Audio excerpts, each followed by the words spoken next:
Marcel is an entrepreneur who has a great solution to provide water to developing countries. He wants to test his technology in the island of Cetrecho, one of the driest places in the world. After a few unsuccessful meetings with Miss Pamorama, the head of the local water utility, she told him that she is willing to try his solution if he managed to achieve buy-in with the people of Zerzura, the village where his solution could be tested. Convincing people was very much his forte. Confident of his success, he go to Zerzura, meet with Mr. Sami Seymour, the village mayor, and there he learns that water is so rare in Zerzura that people usually walk several hours to fetch water every day. Marcel does a wonderful job presenting his solution, and to his surprise, gets a lot of support for the project. The people of Zerzura seems to be genuinely interested in his solution and are willing to test Marcel's first pilot. He even wondered why Miss Panorama was so skeptical about them in the first place. After a few days of work, Marcel deploys his solution. He trains the people, and once everything seems to be all set, leaves the island happy as a clam. The success of his pilot will mark the beginning of his revenue-making startups, and Marcel already had dreamed about his private island, his electrical car, and his TED Talk. 2 months later, Marcel received a call from Miss Pamorama. People from Zerzura were very unhappy and wanted Marcel to come back and take his machine back. Marcel travels back to Zerzura and sees his machine standing there and not being used. Nothing is broken, it's just that nobody wants to use it anymore.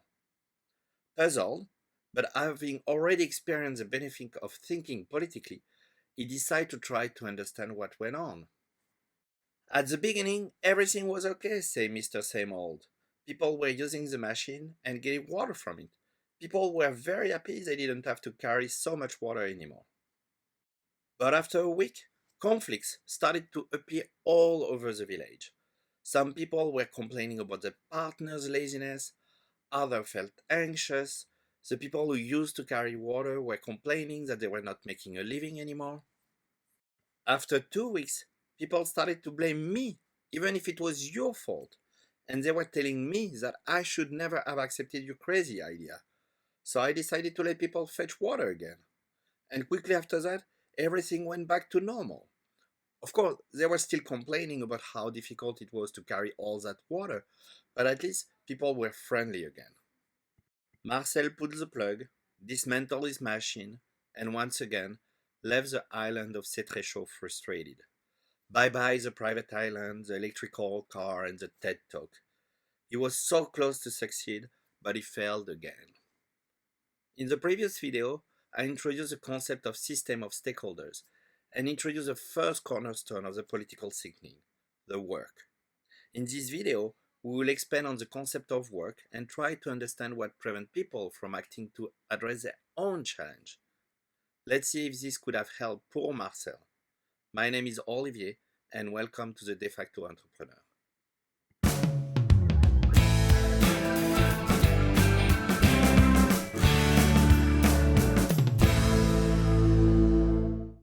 In the previous video, we introduced the concept of work as the thing that needs to be done to address a problem. Today, we are going deeper by dividing the work into two categories: technical problems and adaptive challenges. Technical problems are the kind of problems that have been already addressed in the past within the system, and for which an expertise exists to address that problem. An example of technical problem for startups could be the negotiation of a term sheet. You could be in trouble if you had to do that on your own for the first time. You would have to learn new concepts, such as how to divide a piece of your business so that it can be sold to an investors. But with the help of a lawyer, you would immediately have access to best practices, standards, and even advice on how to negotiate a better deal for you. One of the great benefits of working in a startup environment is that through incubators, pitch competition, networking event, conference, most of the technical expertise is relatively easy to reach. Lawyers, mentors, service providers are always available, always willing to help, and sometimes even for free. Adaptive challenges are all the problems that require the development of a new expertise, or the learning of a new way of doing things, or the unlearning of old ways of doing things.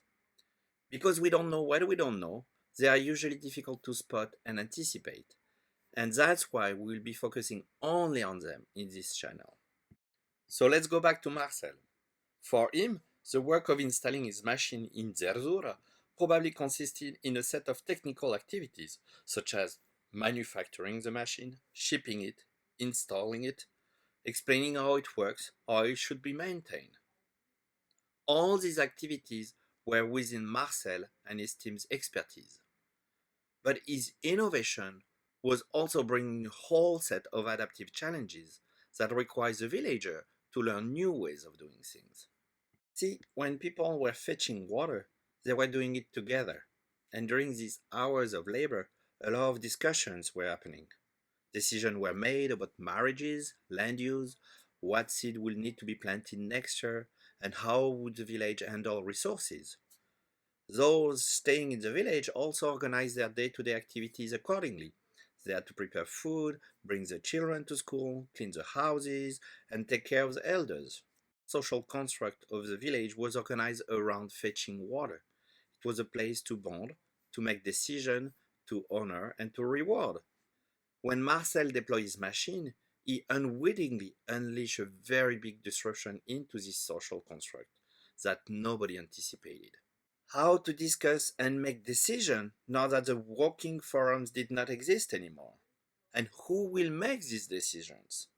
What would the people fetching water do now that they have no work to do? And how are they going to continue to contribute to the community? In a matter of days, Marcel managed to redistribute the authority, the influence, and the stakes of an entire village. So let's see if we can use now the framework to help us understanding what went on.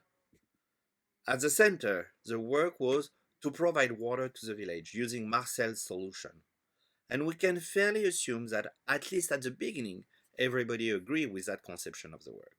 Let's look at the stakeholders. We have a pretty simple case here, with only 4 stakeholders.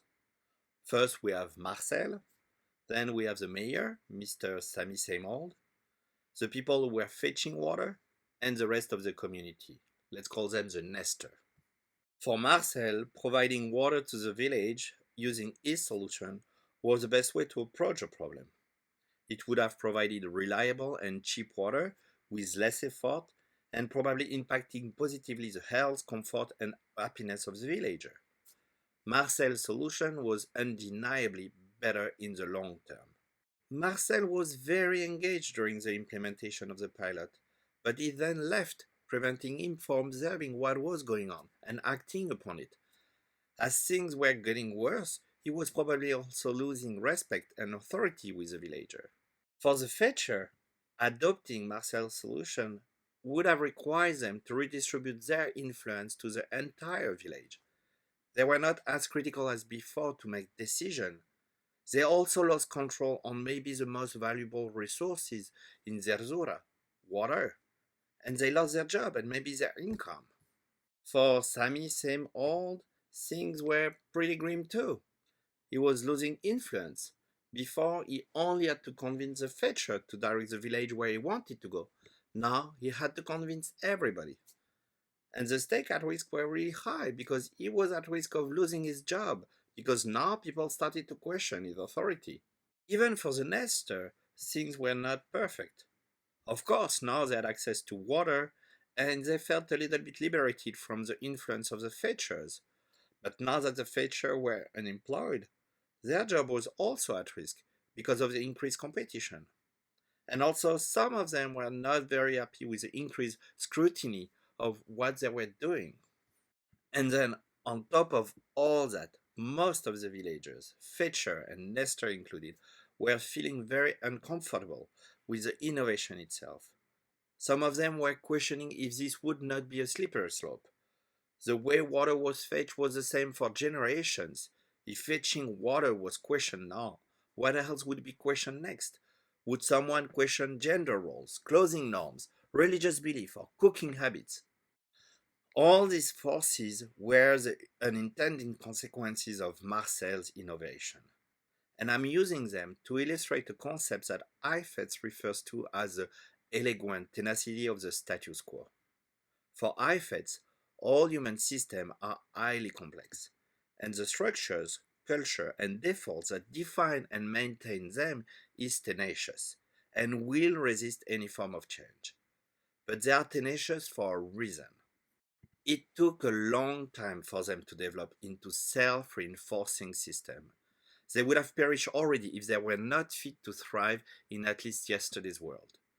And the fact that they may be at risk today does not diminish the extraordinary functionality of the adaptation they achieve to the challenge they face. As a result of Marcel's lack of engagement and growing dissatisfaction, the system went back to how it was operating before, and the people of Zerzura stopped using Marcel's system.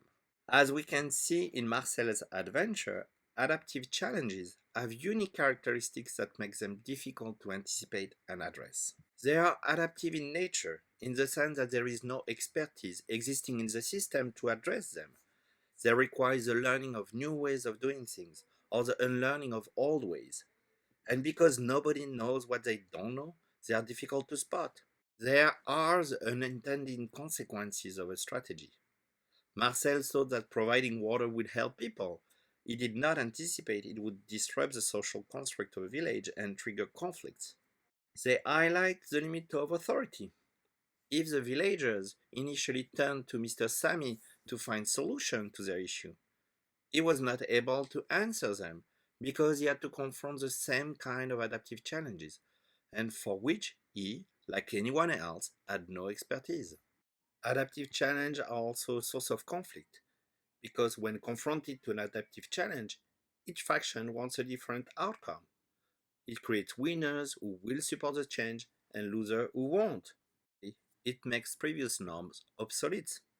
And for Marcel, this was not only true for how the water was produced or fetched, but also for how the decisions were made in the village. In the next video, we are going to dive deeper in understanding what usually prevents people from adapting to changes.